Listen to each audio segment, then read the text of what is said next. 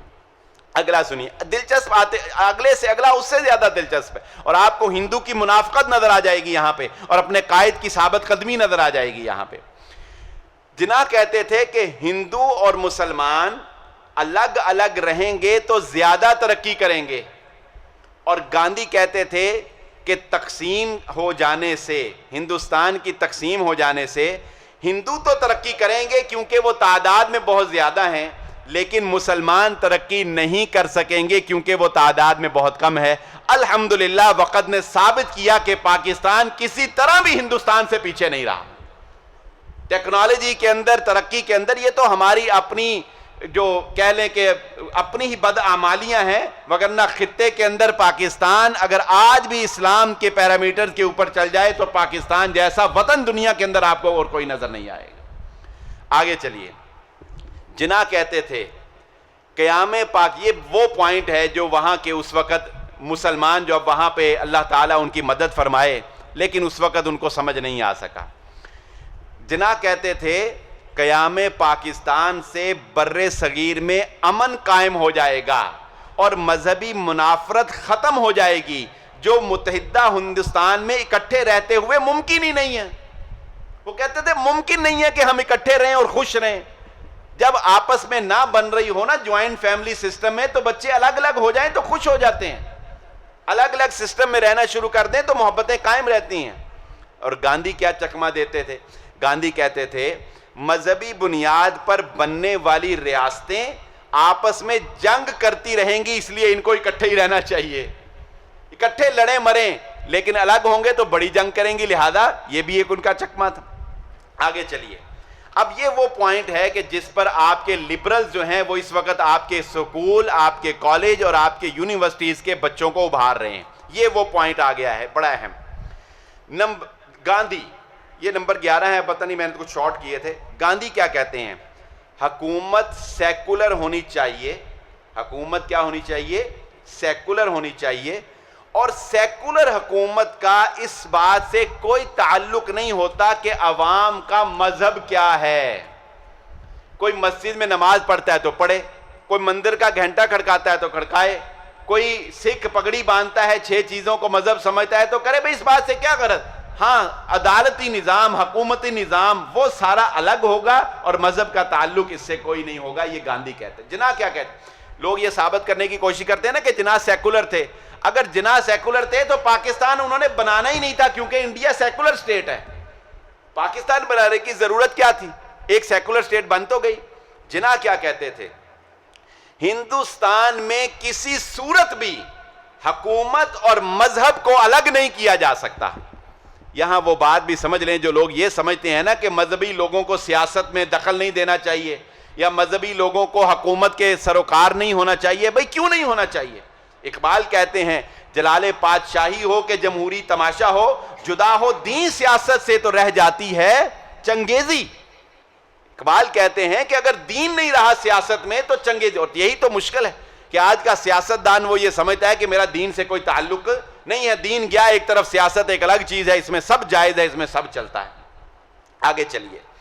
جناح کہتے تھے گاندھی، یہ وہی بات ہے منافقت والی.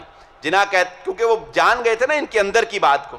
جناح کہتے تھے کہ گاندھی پہلے اصولی طور پر پاکستان اور انڈیا کی تقسیم کو تسلیم کریں، باقی تفصیلات ہم بعد میں طے کر لیں گے. گاندھی کیا کہتے تھے؟ گاندھی کہتے تھے نہیں، تقسیم بعد میں، چھوٹے موٹے معاملات اور تفصیلات جو ہیں وہ پہلے طے کر لیتے ہیں، تقسیم اگر کرنی بھی ہوئی تو بعد میں کر لیں گے. نمبر 13، یہ بھی بڑا اہم پوائنٹ ہے. جناح کیا کہتے تھے؟ جناح کہتے تھے پاکستان قائم ہوگا، اور اگر قائم ہوگا تو مکمل طور پر آزاد اور خود مختار ریاست ہوگی، کسی کی مان کے نہیں چلے گا، اللہ اور اس کے رسول کی مان کے چلے گا۔ جناب کیا کہتے تھے؟ ہم کسی کے انڈر رہ کر ملک نہیں بنائیں گے، ہم اپنا آزاد ملک بنائیں گے۔ اور گاندھی کیا کہتے تھے؟ گاندھی کہتے تھے اول تو ہم پاکستان بنانے کے حق میں ہی نہیں، تقسیم کے حق میں ہی نہیں، اگر تم کہتے ہو بضد ہو تو ہم اتنا ماننے کے لیے تیار ہیں کہ تمہیں پاکستان بن جائے، لیکن پاکستان ہندوستان، متحدہ ہندوستان کی ہی انڈر رہ کر ایک شاخ ہوگا جو کہ بہت سے امور میں ہندوستان کے ماتحت رہ کر چلے گا، یہ ہم مان لیتے ہیں۔